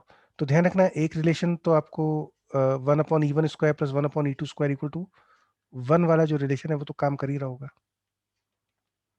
एक इक्वेशन यहाँ से आ जाएगी, जो भी आपको एरिया दिया है, एक इक्वेशन ये दी हुई है, उससे आपको E1 E2 पता चल जाएंगे.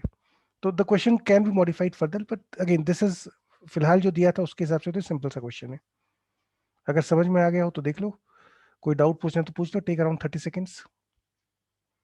हमने सिंपली सब चीजें कैलकुलेट कर ली, बस मेन था कि आप फिगर प्लॉट कर लो एक बार और ये फोकस के कोऑर्डिनेट्स लिख लो शिफ्टिंग करके. ये हॉरिजॉन्टल वर्टिकल हाइपरबोला में कैसे लिखते हैं, फोकस एक बार लिख लिए तो फिर तो डिस्टेंस फॉर्मूला आराम से लगा लगा के पता चल जाएगा.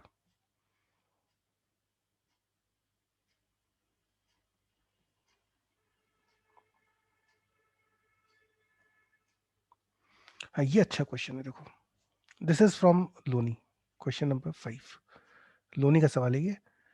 सिचुएशन बच्चों क्या है कि एक लेवल प्लेन है, मतलब हॉरिजॉन्टल प्लेन है एक, जहाँ पे एक बंदा यहाँ पे खड़ा होके, इस पॉइंट पे खड़ा होके टारगेट पे फायरिंग कर रहा है ना, मतलब यहाँ से एक बंदा खड़ा होके बुलेट्स फायर कर रहा है, यहाँ पे गन है उसके पास और यहाँ पे टारगेट है, तो is firing these shots continuously, हर थोड़ी देर में फायर करता रहता है यहाँ से बुलेट्स इस टारगेट की तरफ. ठीक है. देयर इज अनदर पर्सन जो यहाँ पे फील्ड पे कहीं पे घूम रहा है, एक बंदा है जो इस फील्ड पे कहीं पे घूम रहा है, वो इस तरह से मूव कर रहा है इस फील्ड के ऊपर कि the third of the ball striking the target, मतलब जब आप यहाँ से बॉल फेंकोगे टारगेट के ऊपर तो जो टारगेट को स्ट्राइक करने की आवाज आएगी, third of the ball striking the target. Third of the ball मतलब वो जो टारगेट को स्ट्राइक करने की आवाज आएगी बॉल से, वो वाली sound. And crack of the rifle, crack of the rifle मतलब होता है बच्चों कि जैसे आप फायर करोगे तो जो साउंड आती है गन में से, गोली चलाने की जो आवाज आती है उसको बोलते हैं क्रैक ऑफ द राइफल. तो गोली चलने की आवाज और गोली जब टारगेट को स्ट्राइक करती है वो वाली आवाज उसको हमेशा सेम टाइम पे सुनाई दे रही है. जो बंदा मूव कर रहा है उसको crack of the rifle and sound of the bullet striking the target are heard at the same instant. आपको प्रूव करना है कि ये जो बंदा मूव कर रहा होगा ये एक हाइपरबोला पे मूव करेगा. यहां से आप कंटिन्यूस फायरिंग करते जा रहे हैं, टारगेट पे बुलेट्स लगती जा रही है, लेकिन हर बार बुलेट के टारगेट हिट करने की साउंड और क्रैक ऑफ द राइफल उसको सेम टाइम पे सुनाई दे रहा है. तो आपको प्रूव करना है कि वो बंदा एक हाइपरबोला पे मूव कर रहा होगा. ठीक है, this is the question. Simple सा फिजिक्स का क्वेश्चन है और let's look at the solution. Assume करते हैं कि ये डिस्टेंस है d, ये डिस्टेंस हमने d मान लिया. ध्यान रखना d is a constant value. I also assume let speed of sound be vs and let speed of bullet be vb. अब हमें यह ध्यान रखना है कि d, vs और vb तीनों कांस्टेंट्स हैं. ये बंदा कैसे भी मूव करे ये तीनों चीजें तो चेंज होने नहीं वाली, तो these are constant values, they will not change. Person कहीं भी चला जाए ये तीनों चीजें चेंज नहीं होंगी. जो बंदा ऑब्जर्व कर रहा है वो कहीं भी मूव करे ये तीनों चीजें इफेक्ट नहीं होंगी ना, ये तीनों चीजें तो सेम आनी उसके लिए. अब सपोज ये पर्सन जो था जो ऑब्जर्व कर रहा है चीजों को, वो यहाँ खड़ा हुआ है पी पॉइंट पे, तो जैसे ही यहां से गन फायर होगी तो उसको सबसे पहले कौन सी साउंड सुनाई पड़ेगी, क्रैक ऑफ द राइफल. तो साउंड को यहां से यहां पहुंचने में कितना टाइम लगेगा, time will be equal to, let's call this point as gun वाले को जी बोल देते, टारगेट को टी बोल देते। इस पॉइंट को टी बोल दिया, इसको जी बोल दिया। ठीक है, तो जब आप बच्चों देखो गन की साउंड यहां से यहां तक पहुंचने में कितना टाइम लेगी, the time taken t1 will be equal to the distance gp upon speed of sound, है ना। यहां से यहां तक जो साउंड की पहुंचने में कितना समय लगेगा, GP upon speed of sound. अच्छा, फिर एक साउंड उसको यहां से भी सुनाई पड़ेगी। कौन सी साउंड होगी, कि भाई पहले बुलेट यहां से यहां तक गई होगी, फिर वो टारगेट को स्ट्राइक करी, टारगेट को स्ट्राइक करने के बाद यहां से यहां तक साउंड ट्रेवल करी। ध्यान रखना, यहां से बुलेट गई और फिर यहां से पी तक साउंड गई। तो यहां पे बच्चों जो उसको टाइम लगेगा आवाज सुनने में पूरा, that will B distance D upon bullet. यहां से यहां बुलेट पहुंचने को कितना टाइम लगेगा, डी अपॉन वी बी, अगर ये डिस्टेंस हमने डी माना हुआ है, plus TP upon V S. यहां से यहां तक साउंड को पहुंचने में कितना समय लगेगा। तो ये जो दोनों आवाजें उसको सुनाई दी, एक में उसको समय लगा t1, एक में उसको समय लगा t2, and according to the question t1 is equal to t2, so therefore we get d upon vb plus tp upon vs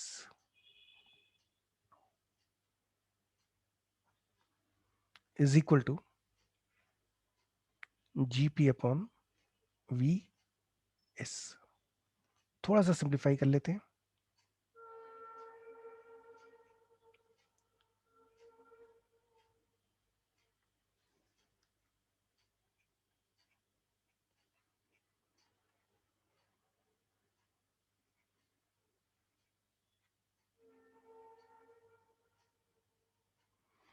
यहां से बच्चों ये कंडीशन आ गई, इस वाली टर्म को राइट पे भेज दिया, है ना। And observe that this is a constant value, this value is a constant value, so therefore what you get is, therefore p moves in such a way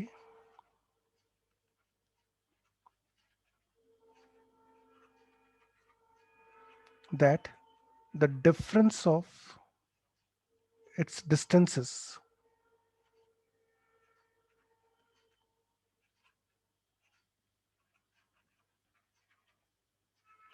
from two fixed points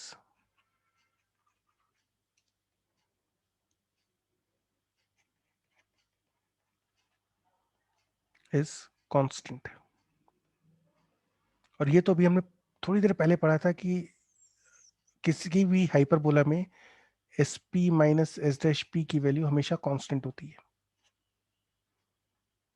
तो इसका मतलब हुआ therefore locus of P is hyperbola. और वो जो दो points है जिनसे डिस्टेंसेस का डिफरेंस कांस्टेंट आ रहा है, ये जो दो पॉइंट है आपके टी एंड जी, ये दोनों पॉइंट हो गए फोकस।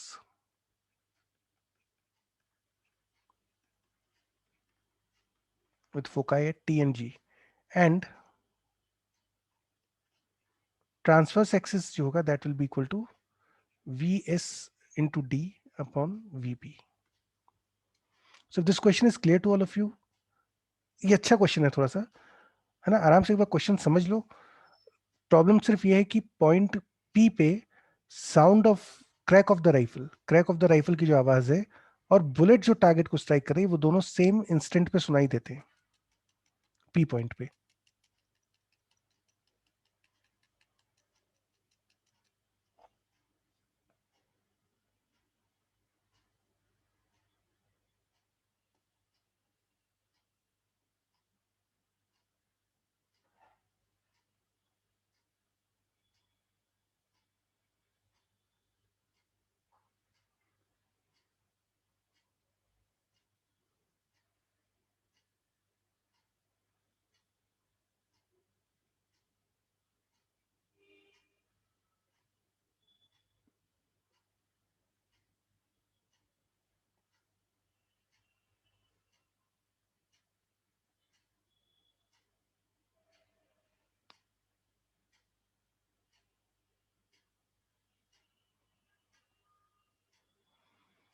ठीक है guys, चलो एक लास्ट एग्जांपल और देखते हैं, फिर wind up the session for today.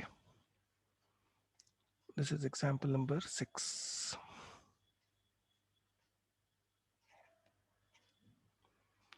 6 question क्या कह रहा है कि you have to show that the locus of the centre of a circle that touches two given circles externally. तो बच्चों ये C1 और C2 दो फिक्स सर्कल्स हैं. ये फिक्स सर्कल है, ये भी फिक्स सर्कल है. फिक्स सर्कल मतलब इसका सेंटर के कोऑर्डिनेट्स पता है और रेडियस भी पता होंगे दोनों के. R1 R2 पता है हमको. तो that means C1 C2 R1 R2 are fixed. अब एक वेरिएबल सर्कल है जो इन दोनों को टच कर रहा है. आप बहुत सारे सर्कल बना सकते हो जो इन दोनों को टच करे. आप यहाँ पे सर्कल बना सकते हैं, आप यहाँ पे सर्कल बना सकते हो. तो you can draw infinitely many circles that will touch these two fixed circles. आपको प्रूव करना है कि ये जो वेरिएबल सर्कल बनेगा जो इन दोनों को एक्सटर्नली टच कर रहा है, उसका लोकस एक हाइपरबोला होगा. इस तरह का एक क्वेश्चन हमने मिलता जुलता एलिप्स में करा था. We assume that the radius of the variable circle is r.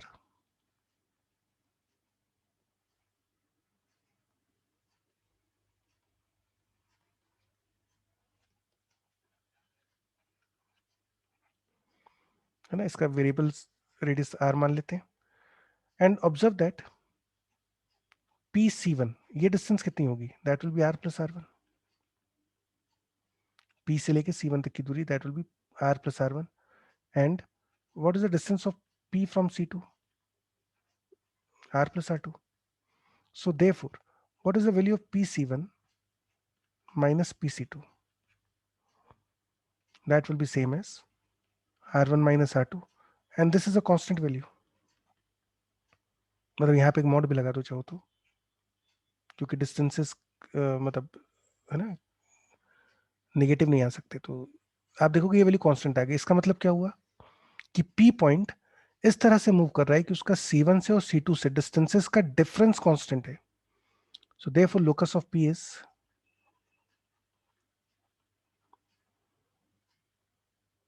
a hyperbola with focus at या with foci at C1 C2 and transverse axis is equal to modulus of R1 minus R2. तो ये बच्चों यहाँ तक हम लोगों ने आज कर लिया है.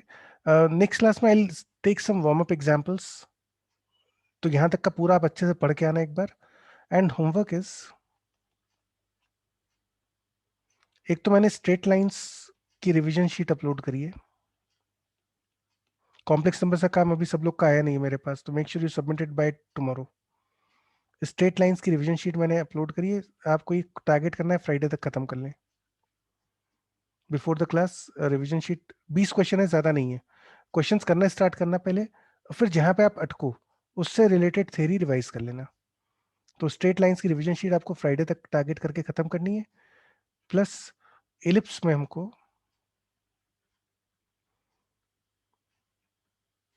मतलब आपने 5-6 तक शायद कर लिया होगा, तो 7-8 तक खत्म कर लेना DTS. इसमें लापरवाही मत करना है ना. चैप्टर्स सिंपल है, स्कोरिंग है, तो थोड़ी सी मेहनत करोगे तो ईमानदारी से काम करोगे तो हो जाएगा. एक आप लोग की बीमारी जो है कि कई लोग होमवर्क सबमिट करते समय चीटिंग करके करते हो, मतलब किसी दूसरे का कॉपी करके करते हो. मुझे ऐसा नहीं, मुझे पता नहीं चलता, बट क्यों कर रहे हो यार, आप ही लोग का नुकसान है उसमें. तो आप ईमानदारी से बोल दो कि भाई अभी स्कूल के एग्जाम चल रहे हैं, अभी नहीं कर सकते. कई लोग बोलते हो मुझे, एंड आई अप्रिशिएट दैट. मतलब एटलीस्ट आप ऑनेस्ट तो हो.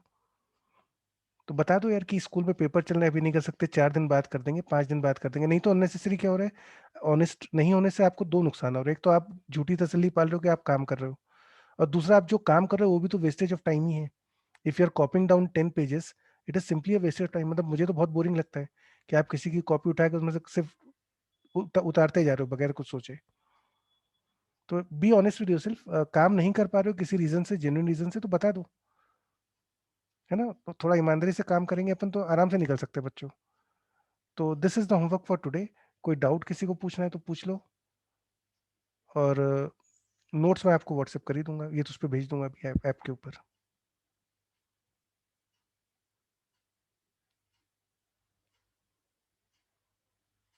ठीक है गाइस, चलो फिर let's call it a day.